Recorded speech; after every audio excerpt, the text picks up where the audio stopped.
Nasa gitna ng usapan, init ng debate. Bawat tanong ko, wala kang may sagot agad eh.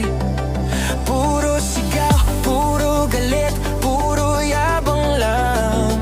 Pero nung tinamaan, biglang umatras ka na naman. Camera flashing, lahat nakatingin. Tahimik ang paligid nang ikaw ay makona din. Hindi mo matakpan ang katotohanan, kaya lumabas ka na lang na walang paliwanag. Nagsine-walk out ka, di ginaya ang tama. Nung naubos na ang dahilan mo, biglang iwas ka na. Talo sa argumento, pero taas pa rin, oo.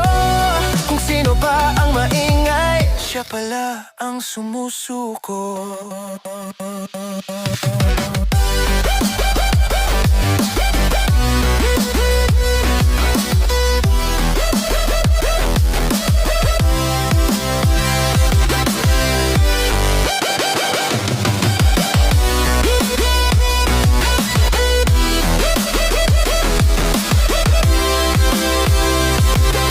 Akala mo, hawak mo ang buong eksena, pero facts ang kalaban, hindi propaganda. Bawat linya ko parang kidlat sa dilim. Unti-unting bumagsak ang imahe mong pilit pinapakinis. Hindi lahat nadadaan sa sigaw, hindi lahat napapaniwala ng galaw. Kapag katotohanan na ang humarap, kahit senador na papaatras.